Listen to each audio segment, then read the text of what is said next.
ஆபாச கேள்விகளை கேட்டதுனால ஒரு பெண் வந்து தற்கொலை முயற்சி, ஆங்கர் உட்பட இன்னும் 2 பேரை வந்துட்டு கைது பண்ணியிருக்கிறாங்க. இது வந்து சைபர் கிரைமுக்குள்ளே வருமா, காவல்துறை வந்து இதெல்லாம் கட்டுப்படுத்த முடியுமாங்கிறது சட்ட நிபுணர்கள் யார்ட்டையாவது கேட்கணும்.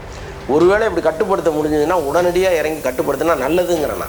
ஏன்னா எல்லாருமே என்ன பண்ணுறாங்க, குறைச்சலாக வந்து ஒரு 100K போயிடுது இந்த மாதிரி கண்டென்ட்டு. அந்த கண்டென்ட்லாம் அவ்வளவு மோசமாகவும் அசிங்கமாகவும் வக்கரமாகவும் இருக்குது. பணம் வருதுங்கிறதுக்காக எல்லாத்தையும் செஞ்சிட முடியாதுல்ல. டிடிஎஃப் வாசனுடைய கைது ஏற்கனவே வந்துட்டு அவர் நிறைய பேசி போலீஸ் அவரை அரெஸ்ட் பண்ணி அவருடைய லைசன்ஸ் எல்லாம் வேற பிடுங்கி வச்சுட்டாங்க, பைக்கே ட்ரைவ் பண்ண போனாங்க. இப்போ வந்து ஃபோன் பேசிட்டே வண்டி ஓட்டிட்டு போனாருன்னு மறுபடியும் அரெஸ்ட் பண்ணியிருக்காங்க. செல்ஃபோன் பேசிக்கிட்டே கார் ஓட்டினாருன்னா நிச்சயமாக குற்றம் தான், அதற்கான தண்டனைன்னு ஒன்று இருக்குது. அதுக்கு நீங்கள் ஒரு அபராதம் போடலாம். இனிமேல் நீங்கள் அது மாதிரி செய்யக்கூடாதுங்கிற அளவுக்கு ஏதாவது வலியுறுத்தலாம். அதை விட்டு கைது அளவுக்கு போகிறதுங்கிறது தான் இதில் ஏதோ ஒன்று உள்நோக்கம் இருக்கிறதா நமக்கு தெரியுது. சார், இப்போ வரக்கூடிய தமிழ் திரைப்படங்களோட பெயரை பார்த்தாலே வந்துட்டு பார்க்குறதுக்கே எனக்கு வெட்கமாக இருக்குது, வெட்கப்படுறேன் அப்படின்னு வைரமுத்து அவர்கள் சொல்லியிருக்கிறாரு. இதை நீங்கள் எப்படி பார்க்குறீங்க? தமிழ்லே எங்கே தலைப்பு வைக்கிறாங்க, ரொம்ப ரேராக தானே வைக்கிறாங்க. எல்லாமே ஆங்கில தலைப்புகளாக போயிட்டுருக்கு. அது காரணம் வந்து இந்த பேன் இண்டியா கல்ச்சர் தான். கோட்டு, குட் பேட் அக்லிலாம் பார்த்துட்டு ஐயோ இப்படி போயிடுச்சே தமிழ் சினிமா அப்படின்னு வருத்தப்படுறாரு. அதுக்காக அவர் சொல்கிற டைட்டிலாம் நம்ம வைக்க முடியாது. மங்கையர் திலகம் ரேஞ்சுக்கு பேசிக்கிட்டு இருக்காரு அவர். அதுவும் கஷ்டம்.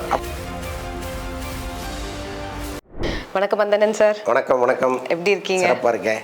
ஓகே சார், இப்போ நான் கேட்க போகிற கேள்வி வந்துட்டு, மூவியில் வந்துட்டு எந்த அளவுக்கு ஒரு விஷயங்களை நம்ம எதிர்பார்க்குறோமோ சார், அதுக்கு ஈக்குவலாக கண்டென்ட் வந்து யூடியூப்பில் கொடுக்குறாங்க அப்படின்னு நினைக்கிறேன். ஏன்னா இப்போ ரீசெண்டாக வந்துட்டு கேட்கக்கூடாத கேள்விகளை, ஆபாச கேள்விகளை கேட்டதுனால ஒரு பெண் வந்து தற்கொலை முயற்சி, ஆங்கர் உட்பட இன்னும் 2 பேரை வந்துட்டு கைது பண்ணியிருக்கிறாங்க.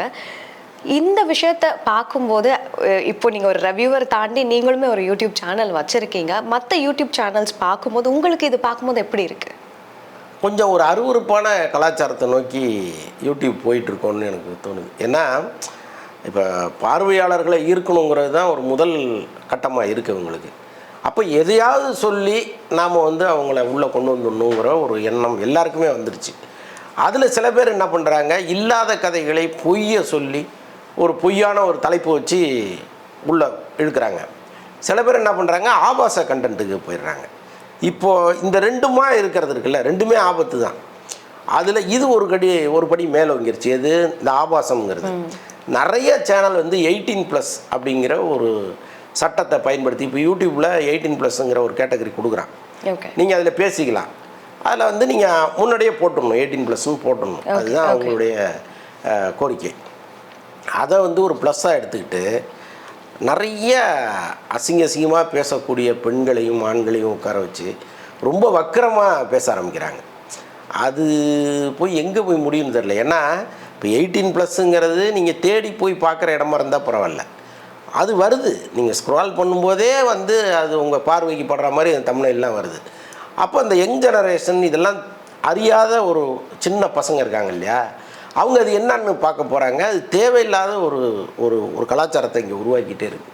ஸோ இதை எப்படி யார் கட்டுப்படுத்துறதுங்கிறது தெரியல. ஏன்னா இவங்க என்ன சொல்லுவாங்க, யூடியூப் வந்து அதற்கான அனுமதியை கொடுத்துருக்கு, நாங்கள் பண்ணுறோம் அப்படின்னு சொல்லுவாங்க கேட்டால்.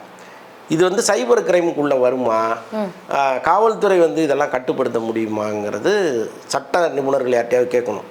ஒருவேளை இப்படி கட்டுப்படுத்த முடிஞ்சதுன்னா உடனடியாக இறங்கி கட்டுப்படுத்தினா நல்லதுங்கிறேன்னா.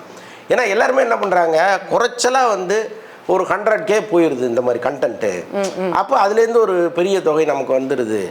ஒரு 2 பேர் அல்லது 3 பேரை வச்சுக்கிட்டு ரொம்ப படுலோக்கலான ஆட்களை கொண்டு வந்து வச்சுக்கிட்டு ஒரு பெரிய சம்பளத்தை கொடுத்து அவங்கள பேச சொல்லிடுறாங்க. அந்த கண்டென்ட்லாம் அவ்வளவு மோசமாகவும் அசிங்கமாகவும் வக்கரமாகவும் இருக்குது. இது எப்படி நிறுத்த போகிறாங்கன்னு தெரியல. நிஜமாக ரொம்ப இதில் இன்னொரு கேள்வி என்னன்னா சார், அந்த 18+ங்கிறத தாண்டி இந்த மாதிரியான கண்டென்ட் வெளியில் பண்ணும்போது அவங்களுடைய வீட்டில் இருக்கவங்க எதுவும் சொல்ல மாட்டாங்க. குறிப்பாக வந்துட்டு ஃபீமேல் ஆங்கர்ஸ் பற்றி நான் கேட்டே ஆகணும். ஒரு லெவலுக்கு மேலே சில வார்த்தைகளை யூஸ் பண்ணும்போது வந்துட்டு அது அவங்களுக்கு பாதிப்பை ஏற்படுத்தும்னு அவங்களுக்கு தெரியலையா, இல்லை தெரிஞ்சே ஒரு ஃபேம்காக அதை பண்ணுறாங்களா? அவங்கள கேட்டிங்கன்னா அப்போ இப்போ நீங்கள் இந்த கேள்வியை கேட்குறதுக்கு முன்னாடி இந்த மாதிரி சேனல்ஸு சில இது நம்ம பார்வைக்கு படும்பொழுது நான் பார்க்குறேன், இந்த பெண்கள்லாம் இதே கேள்வி எனக்கும் வந்துச்சு. இப்போ அவங்க வீட்டில் அப்பா அம்மா இருக்க மாட்டாங்களா, அவங்கெல்லாம் கேட்க மாட்டாங்களா, அண்ணன் தம்பிக்கு இருக்க மாட்டாங்களான்லாம் நமக்கு தோணுச்சு. அப்போ விசாரிக்கும்போது என்ன சொல்கிறாங்க, அந்த பெண்கள்கிட்டே சில பேர் பேட்டி எடுத்ததாகவும் அவங்க வந்து ரொம்ப குடும்ப வறுமை, வேறு வழியே கிடையாது, நான் இந்த பணத்தை வச்சுட்டு தான் படிக்கிறேன் அப்படின்னு சில பேர் சொல்கிறாங்களாம்.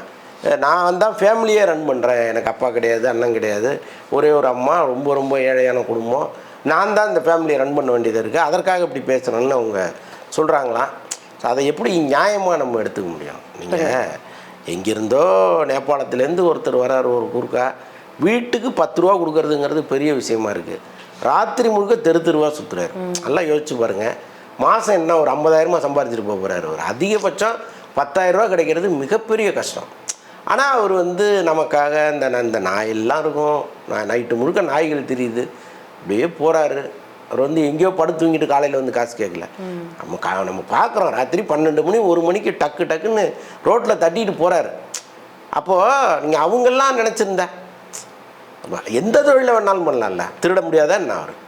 அப்போ திருட்டு தவறுன்னு நினச்சி ஒரு உழைத்து நம்ம ஜெயிக்கணும், வாழணும்னு நினச்சி ஒரு வேலையை செய்கிறாங்கல்ல, இந்த உணர்வெல்லாம் ஏன் இந்த மாதிரி பிள்ளைகளுக்கு வரமாட்டேங்குதுங்கிறது நமக்கு தெரியல. பணம் வருதுங்கிறதுக்காக எல்லாத்தையும் செஞ்சிட முடியாதுல்ல, அதில் ஒரு ஒழுக்கம் நேர்மை வேணும்ல, அது அவங்களா திருந்தினா தான் உண்டு. Okay sir. இன்னொரு பக்கம் டிடிஎஃப் வாசனுடைய கைது ஏற்கனவே அவர் நிறைய பேசி போலீஸ் அவரை அரெஸ்ட் பண்ணி அவருடைய லைசன்ஸ் எல்லாம் வேற பிடுங்கி வச்சுட்டாங்க, பைக்கே ட்ரைவ் பண்ண போனார். இப்போ ஃபோன் பேசிட்டே வண்டி ஓட்டிட்டு போனாருன்னு மறுபடியும் அரெஸ்ட் பண்ணியிருக்காங்க. அவர் என்ன கேட்குறாரு, யாருமே இதை பண்ணுறது இல்லையா, ஹெல்மெட் இருக்குது, ஹெல்மெட் போடாமல் நான் மட்டும்தான், என்ன மட்டும் ஏன் கார்னர் பண்ணிட்டே இருக்கீங்க, எத்தனையோ பேர் ஹெல்மெட் இல்லாமல் போகிறாங்க, எத்தனையோ பேர் சீட் பெல்ட் போடாமல் போகிறாங்கன்னு நிறைய விஷயங்களை முன் வைக்கிறாரு. அவர் சொல்கிறது அவர் பக்கத்துல இருந்து பார்க்கும்போது ஆமாம் அப்படின்னு நமக்கு யோசிக்க தெரிஞ்சாலும் இது சரியா? அதாவது சட்டம் எல்லாருக்கும் ஒன்று தான். நீங்கள் டிடிஎஃப் வாசனுக்கு கொடுக்குற அதே தண்டனையை அவர் சொல்கிற மாதிரி எல்லாருக்கும் கொடுக்கணும். இப்போ ஒன்றும் இல்லை, காரில் பம்பர் ஃபிக்ஸ் பண்ணிங்கன்னா அந்த காரை நாங்கள் பறிமுதல் பண்ணுவோம், அபராதம் போடுவோம்னு காவல்துறை சொன்னாங்க. நீங்கள் பாருங்கள், பம்பர் இல்லாத ஒரு அரசியல்வாதி காராவது நீங்கள் காமிங்களேன், அப்படியே தானே போயிட்டுருக்காங்க. யாராவது அதை தட்டி கேட்க முடிஞ்சுதா? அப்போது டிடிஎஃப் வாசன் மாதிரி ஒருத்தர் மீது ஏதோ ஒரு வன்மத்தோட ஒரு வேலையை செய்யக்கூடாது. எல்லாருக்கும் சட்டம் பொதுங்கும்போது எல்லார் மீது நடவடிக்கை எடுங்க.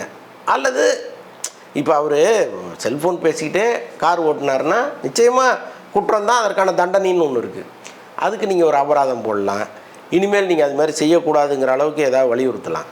அதை விட்டு கைது அளவுக்கு போகிறதுங்கிறது தான் இதில் ஏதோ ஒன்று உள்நோக்கம் இருக்கிறதா நமக்கு தெரியுது. இப்போ சமீப காலமாக அவருடைய ரீட்டைல் ஷாப் ஒன்று இங்கே இருக்குது, ஏதோ மோட்டார் வாகனம் இப்போ உதிரி பாகங்கள்லாம் விற்கிறாராம். அங்கே ஒரு ரைடு போனாங்க, போயிட்டு இந்த சைலன்சர்லாம் எடுத்துகிட்டு வந்தாங்க, அதிக ஒலி எழுப்புகிற சைலன்சர்னு.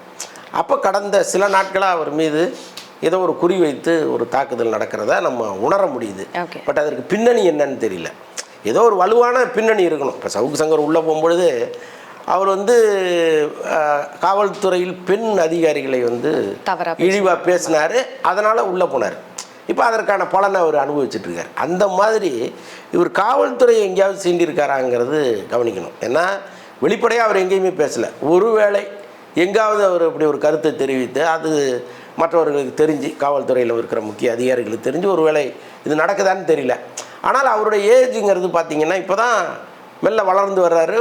ஒரு ஏஜில் நிறைய சாதனைகள் பண்ணுறாரு. இந்த பைக் சாதனைகள்லாம் நிஜமாகவே நீங்கள் கார் ரேஸ்லேயோ பைக் ரேஸ்லேயோ நீங்கள் போனீங்கன்னா சாதிக்கக்கூடிய வயசு தான். இங்கே அதற்கான சூழ்நிலை இல்லை. இங்கே இருக்கிற ரோட்டில் நீங்கள் இத்தனை கிலோமீட்டர் தான் வண்டி ஓட்ட முடியாது, தாண்டி ஓட்ட முடியாது. பட் இவங்க கிடைக்கிற இடத்துல இவங்களுடைய சாகசத்தை பண்ணுறாங்க. ஸோ அப்போ அவர் தப்பாக பிறந்துட்டார். நம்ம ஊரில் எங்கேயாவது ஒரு வெளிநாட்டில் பிறந்திருந்தால் நிஜமாக ஒரு மிகப்பெரிய வீரனாக கூட அவர் மாறிக்கலாம். ஸோ இவ்வளவு சூழ்நிலைகள் இருக்குது. அவரும் பல தவறுகளை இங்கே செய்கிறாரு, நம்ம இல்லைன்னு சொல்லவே முடியாது, நிறைய தவறுகளை செய்கிறாரு. பட் அதை அந்த ஏஜை கருத்தில் கொண்டு ஒரு மிரட்டல், தம்பி இது மாதிரிலாம் பண்ணாத, இந்த தண்டனையெல்லாம் உனக்கு கிடைக்கும் அப்படின்னு சொல்லி கொஞ்சம் ஒரு அழுத்தம் கொடுத்து அவரை ஆஃப் பண்ணுறது தான் சரியாக இருக்குமே தவிர, அவர் வருத்தப்பட்டு கதற அளவுக்கு இவங்க கொண்டு போகிறாங்க. அவர் இதுக்கு கூப்பிட்டு போகும்பொழுது அந்த போலீஸ் காவல்லாம் மீறி சத்தம் போடுறாரு. நான் என்னால் கெட்டு போச்சா சமுதாயம், தெருவுக்கு 10 டாஸ்மாக் கடை இருக்குன்னா அவர் கத்துறாரு. சவுக்கு சங்கர் எப்படி முழக்கம் போடுவாரோ, ஸோ அந்த மாதிரி முழக்கம் போடுகிற அளவுக்கு அவரை கொண்டு போய் விடுறாங்க. அவரும் அந்த இடத்துக்கு இடம் கொடுத்துருக்க வேண்டாம், கொஞ்சம் கவனமாக இருந்திருக்கலாம். Okay sir. சார், இப்போ வரக்கூடிய தமிழ் திரைப்படங்களோட பெயரை பார்த்தாலே பார்க்குறதுக்கே எனக்கு வெக்கமாக இருக்குது, வெட்கப்படுறேன் அப்படின்னு வைரமுத்து அவர்கள் சொல்லியிருக்கிறாரு. இதை நீங்கள் எப்படி பார்க்குறீங்க? தமிழ்லே எங்கே தலைப்பு வைக்கிறாங்க, ரொம்ப ரேராக தானே வைக்கிறாங்க, எல்லாமே ஆங்கில தலைப்புகளாக போயிட்டுருக்கு. அது காரணம் இந்த பேன் இண்டியா கல்ச்சர் தான். ஓடிடிக்கு படம் நம்ம படம் போகுது, எல்லா லாங்குவேஜ்லேயும் ஒரே நேரத்தில் ரிலீஸ் பண்ணுறாங்க. ஸோ அப்போ ஆங்கிலத்தில் தலைப்பு வச்சோம்னா அது ரொம்ப ஈஸியாக போயிடும்னு நினச்சி தான் அவங்க பண்ணுறாங்க. இப்போ இந்த குட் பேட் அக்லிலாம் பார்த்துட்டு தான் அவர் அவ்வளோ வருத்தப்படுறாரு. கோட்டு, குட் பேட் அக்லிலாம் பார்த்துட்டு ஐயோ இப்படி போயிடுச்சே தமிழ் சினிமா அப்படின்னு வருத்தப்படுறாரு. அதுக்காக அவர் சொல்கிற டைட்டில்லாம் நம்ம வைக்க முடியாது. மங்கையர் திலகம் ரேஞ்சுக்கு பேசிக்கிட்டு இருக்காரு அவர். அதுவும் கஷ்டம். அப்படி வச்சாலும் யாரும் உள்ளே வர மாட்டாங்க. ஏற்கனவே தியேட்டரில் கூட்டம் குறைஞ்சி போச்சுன்னா அதே வைரமுத்து தான் சொல்கிறாரு. அப்போ தலைப்பை பார்த்துட்டு அவங்க உள்ளே வர அளவுக்கு ஒரு தலைப்பு வைக்கணும்ல. இந்த இப்போ கருடன்னு வச்சுருக்காங்க, நல்லா தான் இருக்குது. ஸோ அந்த மாதிரி ஓரளவுக்கு நமக்கு புரியுற தலைப்பாகவும் இருக்கணும், தமிழாகவும் இருக்கணும், இருந்திருந்தால் நல்லாயிருக்கும்.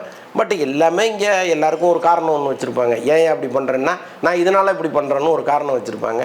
அதில் முக்கியமான காரணம் இந்த pan India. Okay sir. So இன்றைக்கி நேர்காணலில் கலந்துக்கிட்டு நிறைய விஷயங்களை பார்க்குறதுக்கிட்டீங்க. ரொம்ப நன்றி. அந்த நன்றி.